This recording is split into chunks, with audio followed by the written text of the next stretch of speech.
nome é Arthur Calo da Cruz, eu faço parte do grupo Queen, da disciplina Programação 2, do projeto de extensão PEXT, em que nós falamos sobre estrutura de controle, e nesse vídeo específico eu vou falar um pouco sobre o laço de repetição for. Então, os tópicos abordados nesse vídeo serão um pouco do laço de repetição for, a introdução à lógica for, a sintaxe for, e também darei exemplos e desafios para você praticar um pouco e aprender. Agora, dando início ao laço de repetição for, nós vamos dar uma geral, fazendo certas perguntas de o que é, primeiramente, né, e para que ele serve. Então, o laço de repetição for, ele também pode ser chamado por um laço de iteração ou simplesmente um loop. São comandos que eles permitem a iteração de código, ou seja, são comandos que presentes dentro do bloco sejam repetidos diversas ou determinadas vezes. É aí que entra justamente a funcionalidade dele, ou simplesmente para que serve o laço for, né, onde a gente pode usar. O laço for, ele especificamente, é bastante útil quando já se tem noção da quantidade de vezes necessárias para fazer tal repetição. Então, ele é utilizada uma variável de controle que é responsável por controlar, de fato, o loop, seja por meio de incremento ou até decremento da própria variável de controle, que veremos mais na frente. Vamos agora para a parte de introdução à lógica do for, em que eu utilizei um exemplo aqui para dar melhor explicação. Então, vamos dizer que nós precisamos printar a palavra oi 4 vezes na tela. Como isso ficaria em algoritmo? Digamos que ficaria, você tem o comando imprimir, né? Imprimir oi, imprimir oi, imprimir oi, imprimir oi. Ficaria um comando assim, repetido 4 vezes, né? Que não tem necessidade, onde a gente simplesmente pode utilizar o laço, que nesse caso seria o laço de repetição for, dando até uma certa otimização do programa, em que você não precisa repetir tanto o mesmo comando, né? Então, você tem os algoritmos aqui do lado esquerdo, com a seta acompanhando vários imprimir que você utilizaria, né, sem necessidade.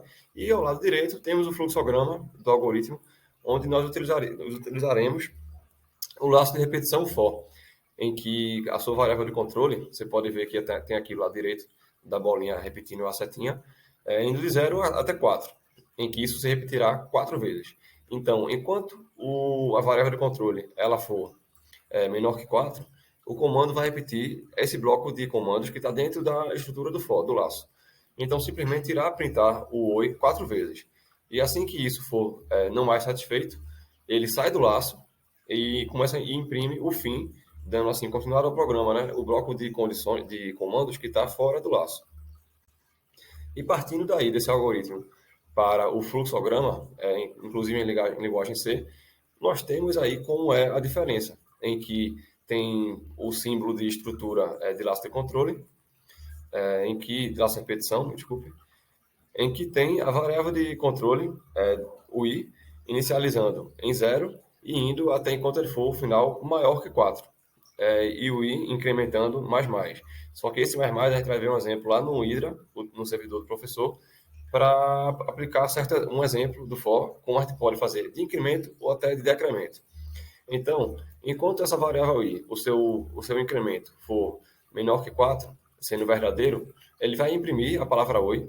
E quando isso for falso, simplesmente vai sair do laço e vai printar a palavra fim, dando assim finalizando o programa.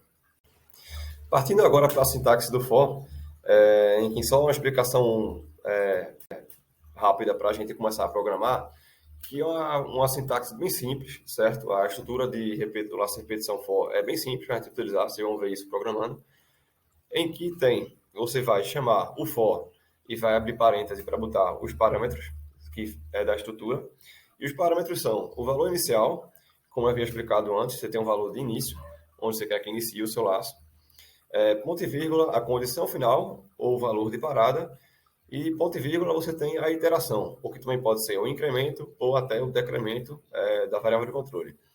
Fechando parênteses, abrindo chave, você vai ter dentro do laço o bloco de comandos a serem executados e também, a partir disso, tem as suas instruções. Então, não se limita também, você pode ter laços dentro de laços, certo? Eu poderia chamar um outro for aqui, enfim, e dando continuidade a outro laço, finalizando o laço, e você não se esqueça de fechar esse laço com as chaves, certo?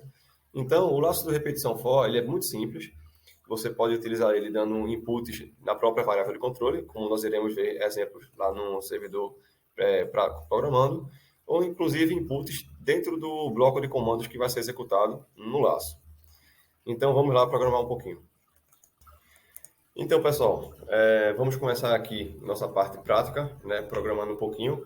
E eu utilizei alguns exemplos para dar para vocês aí, por parte do laço de repetição for, né? Então, só para a gente continuar aquele exemplo que eu tinha dado com o algoritmo, né, de printar oi várias vezes na tela do computador. Aqui eu botei, né, vou printar oi N vezes na tela do computador, porque assim a gente pode utilizar quantas vezes nós quisermos no laço for. Também usando o print, só que ficaria algo inviável, né? Aqui o usuário, eu botei para a gente printar 5 vezes, mas digamos que nós necessitaríamos de printar 30 vezes. Com simplesmente o printf, nós utilizaríamos o printf, e isso quantas vezes quisermos. Eu dei uma pulada de linha aqui e botei como ficaria isso com o laço for. O laço for, eu simplesmente chamaria ele, e aí eu botaria nos parâmetros simplesmente a variável de controle de onde a gente quer que ela inicialize e também o final dela e seu incremento. Então você vai ver aqui que eu inicializei a variável dentro do for, isso é possível, você pode fazer isso, ou você também pode inicializar ela fora do laço e simplesmente chamar ela aqui no laço com o valor inicial que você quer. Então eu inicializei a variável i, começando em 0, e botei que o final iria até 30. Então esse laço vai se repetir 30 vezes, né? Se eu botasse igual a 30, a variável valendo 1, ele printaria 31 vezes, mas enfim. E eu botei o seu incremento mais, ou seja, simplesmente vai somar 1 a variável e vai printar as 30 vezes. Então, se a gente botar isso aqui para rodar, vamos ver como ficaria. Deixa eu trocar aqui o programa, que esse aqui foi outro que a gente vai também brincar um pouquinho. Enfim, aqui tem a diferença, certo? Você pode ver, utilizando vários printfs, printou 5 vezes, e utilizando o laço for, que eu poderia ter botado para printar as próprias 5 vezes, né, que ficaria igual, ou então eu botei para printar 30 vezes. Então você vê aí que não teve a repetição do comando e simplesmente printou a palavra oi 30 vezes. É isso aí, utilizando o laço for. Agora a gente vai para um exemplo, só para eu dar a diferença de incremento que a gente pode fazer dentro da variável de controle. E nesse exemplo, muito simples, mas você pode ver que eu inicializei a variável fora, a variável contador fora, e eu apenas chamei ela aqui dentro do primeiro parâmetro inicial do laço for, começando com 20. Eu vou ter que o contador dessa vez, a condição final vai ser até ele for, como posso dizer, igual ou zero. E o incremento, eu botei na verdade um decremento, né, de contador menos menos, em que ele vai simplesmente diminuir o valor 1 dessa variável. Então, bora voltar para rodar aqui para a gente ver como ficaria. Pode ver, está inicializando em 20 e o decremento de 1 a cada vez que o laço fizer uma iteração. Então, assim, está descendo até certo ser 1 por meio de um decremento. A gente poderia botar também, só para dar um exemplo aqui, a gente poderia botar um incremento nessa variável, mas de outra forma. Digamos que a gente quer que ele vá até 20, certo? E a gente pode botar um incremento, tem outra forma de escrever isso aqui, a gente pode botar aqui a contador, ela é igual a contador mais 2. Como é que ficaria isso? Seria um incremento, só para ficar mais simples aqui para aparecer para vocês. Seria um incremento de 2. Então, em vez de ser em 1, vai de 2 em 2. Eu dei uma compilada agora, vou botar para rodar. Então, você pode ver que começou em 0, já pulou para 2, 4, 6, 8, 10, 12, 14, 16, 18. E nesse caso, não imprimindo, né, o 20. Mas você pode ver que você pode fazer diferentes formas de incremento, né? Ou até decremento mais 2, você quer que ela diminua de 2 em 2, também pode, é possível, certo? É só você mexer na variável de controle, que é onde está a sacada principal do for, é a variável de controle, ou também tem a possibilidade de você fazer um laço dentro de outro, né? Eu vou dar um outro exemplo aqui, certo? Em que tem o exemplo de você aplicar input do teclado na variável de controle do laço for, em que esse exemplo aqui, o que é que ele está fazendo? Você está dando para o usuário digitar os inputs de início, fim e passo, em que eu estou introduzindo aqui a variável de controle x, como você vai receber o início, né, onde ele vai inicializar, o fim dela, e o incremento, eu posso botar aqui x, opa, não, que estava escrevendo, perdão, eu posso botar que a variável x, ela vai receber o próprio x mais o passo que o usuário vai digitar, né? Então, bora salvar esse programa, botar para rodar e bora ver como é que fica. Aqui é o exemplo 3, que eu botei para vocês. Bora botar para rodar. Já compilei tudo certinho. Beleza, digite o valor de início, fim e passo do laço for. Então, digamos que eu quero dar o valor de início, eu vou botar de 10 e que ele vá até 50. E o passo eu vou botar de 5 em 5. Bora ver como é que fica. Né? Eu não botei, infelizmente, para printar embaixo certinho, mas você pode ver que printou começando em 10, mais 5, 15, 20, né? Até 45, que não está considerando os 50. Bora mudar isso aqui para ficar um negócio mais bonitinho. Tá maior ou igual ao fim. E aqui eu vou botar aquele barra N, né? Para dar uma pulada de linha. Então, a gente compila de novo. Bora botar para rodar. E beleza. A gente botou, bora botar dessa vez, deixa eu ver, bora botar 5, que vai até 30, e com o passo 2. Bora ver como é que fica. Então foi de 5, né? Mais 2, aí 7, 9, e por aí vai, até 29, né? Não printou o 30, por quê? Porque o 30, 29 mais 2 não é 30, é 31, e eu não considerei que ele seria maior que 30, né? Então é isso aí, tá? Mais um exemplo, por meio de incremento. E a gente vai agora para mais um exemplo, que vai ser de somatório, certo? Eu vou dar aqui um for 6, né? Só para a gente fazer um exemplo aqui, como é que eu tenho um programazinho simples. A gente vai tomar as bibliotecas, né? cdlib.h, a função, nossa função principal, fica com um asterisco, certo? Então, esse programa que eu quero fazer, eu vou botar para ele rodar um laço 10 vezes e que o usuário ele dê um input dentro do laço for, certo? Inserindo 10 vezes um número e isso depois atribuindo a um somatório, em que após sair do laço vai printar na tela o somatório, né? Então a gente pode botar um S de somatório, um número N que o usuário vai digitar, certo? Eu vou botar um printf aqui, só para dar uma explicação. Botar, por exemplo, uma linha, umas 3, vou botar aqui somatório, 1, 2, 3, e pulando duas linhas. Certo, vamos começar lá. Vamos chamar o laço for, ok? Deixa eu dar aquela puladinha aqui rápida. Beleza, eu vou inicializar uma variável x, em que x vai começar com 0 e x vai até ser, como é que posso dizer, maior que 10. Beleza. Só dar uma analisada aqui rapidinho. Beleza. Nesse caso aqui, x vai ser menor que 10, deu uma confundida rápida. E o x mais mais. E aqui, opa,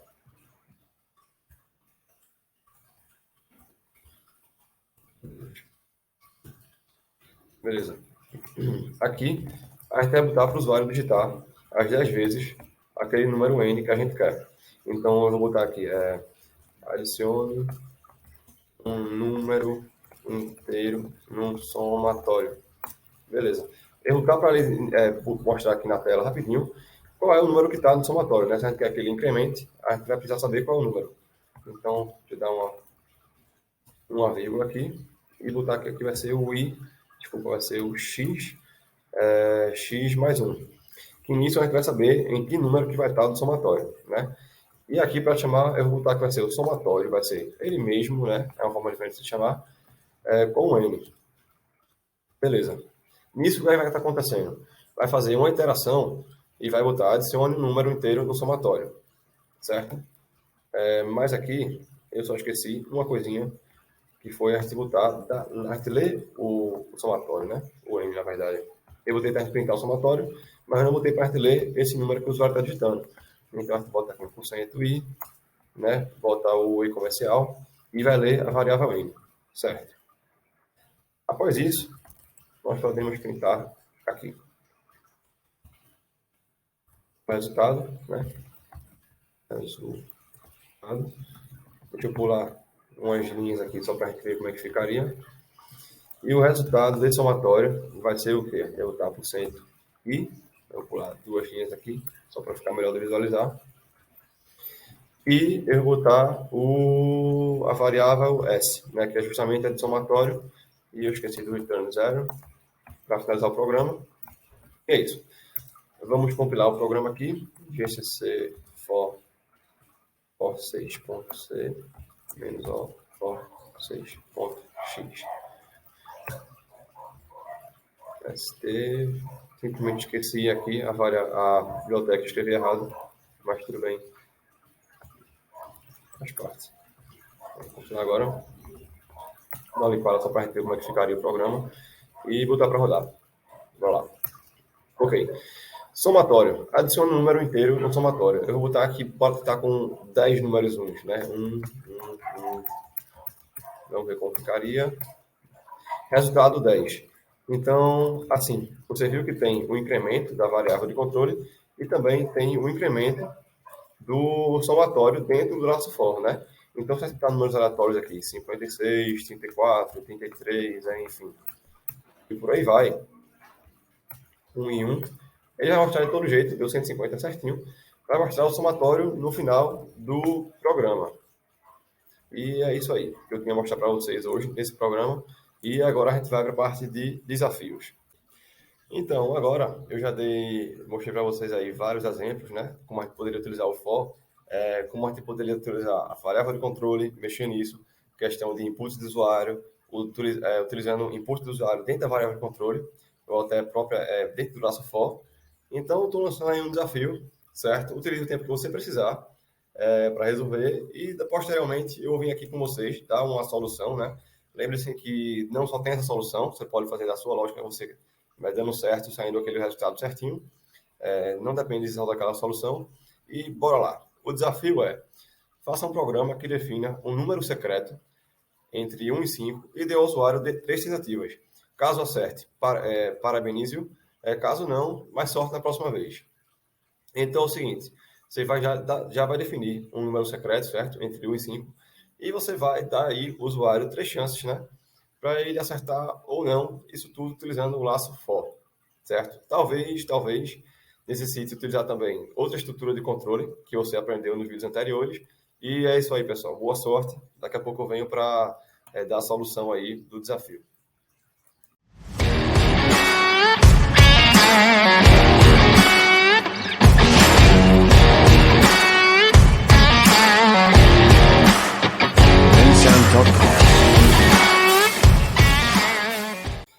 Bom, pessoal, dando continuidade aqui com o nosso desafio, né? Eu vou trazer a solução dele, mas como havia dito antes, ela não é a única solução. Você pode fazer a lógica que você ter, né, sendo diferente, mas tendo o resultado, né, igual ao meu, ou semelhante, com a saída igual. Então, vamos lá dar uma olhada aqui no código, como eu fiz.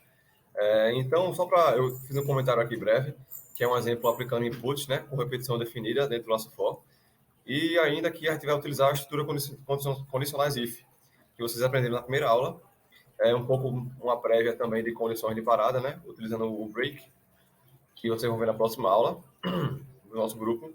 E, enfim, indo para a função principal, eu declarei aqui a variável número secreto, como eu havia dito no desafio, definindo o número secreto, né? Nesse caso aqui, eu botei, no meu caso, eu botei o número 3, e o input do teclado eu botei igual a 0 para não ter risco de pegar o número lixo. Mas também não tem problema nenhum, porque como é atribuído o teclado, não tinha problema de você só botar o número o input do teclado, né? E um ponto e vírgula fechando ela. Eu fiz um printf aqui só para ficar bonitinho na tela, bem organizado. E aqui começa o nosso laço for, em que eu inicializei uma variável i, só para fazer por computador, que ela parte de 0 e vai até ela sendo menor que 3, né? E tá o i++, contando aí na variável de controle, 1 em 1, para fazer as 3 tentativas que a gente botou no desafio. Então aqui eu printei a tentativa com 1% i para indicar qual é a tentativa que o usuário está. Botei um scanf para fazer a leitura do input do teclado, né, de acordo com cada tentativa, para acertar o número secreto. E dentro do próprio laço, o que é que eu fiz? Eu botei uma condição if, que caso o número secreto ele seja igual ao input do teclado, ou seja, o usuário acertou, né, os números, então tem um printf que ele indica que você acertou, parabenizando, né, uma mensagenzinha, e após isso eu botei um break, né, que é uma condição de parada, que após, quando tem esse break, o que é que ele faz? Ele vai sair do laço, né, esse break ele corta o laço ali, não faz mais nenhuma interação e simplesmente sai dando continuidade ao resto do código. Então, caso o usuário acerte, digamos, na primeira tentativa, o laço for não vai fazer a segunda interação, nem a terceira, e vai sair. E a partir daqui, eu vou ter outra condição, que caso o número secreto ele seja diferente do input do teclado, então o usuário errou, né? Aí tem uma mensagenzinha aí de erro de jogo, e após isso tem o fim do jogo. E caso o usuário não acerte e faça as três tentativas, o que é que acontece? O for ele vai rodar as 3 vezes, ele vai ler cada tentativa, e não sendo verdadeiro essa condição, o que acontece? Ele vai sair do laço e simplesmente vai conferir fora do laço se o número secreto for diferente do input do teclado, que isso de fato vai ser verdadeiro, porque não acertou dentro do laço. Então ele vai dar uma mensagem, né, continuando para o fim do jogo. Então bora lá, rodar esse código para a gente ver como é que ficou, né? Dar uma compilada nele aqui e compilou certinho. Então vamos lá. Tem a mensagem. Tente acertar o número secreto entre 1 e 5. Então vamos tentar com 1. Eu vou dar o próprio 5 e o número, deixa eu ver, o número 4. Você errou, mas sorte na próxima vez. E não pare de tentar. Fim de jogo, né? Vamos rodar mais uma vez. Deixa eu só... Cadê? Dar um clique aqui para ficar mais pertinho. Bora rodar agora. Pronto. Digamos que você acertar na primeira tentativa. O número secreto é o 3, a gente já sabe disso, a gente definiu. Você acertou, parabéns. Agora vai programar mais, né? Dando mais uma vez aqui, se você botar 1. Você errou, mais sorte na próxima. Não pare de tentar e nunca deixe de programar. Bom, pessoal, eu finalizo meu vídeo por aqui. Muito obrigado pela atenção de todos, né, por terem assistido. A aula ficou aí após esse desafio, certo? Nós demos alguns exemplos e também a parte teórica do laço for, dando sintaxe, um pouco de lógica de programação do laço de repetição for.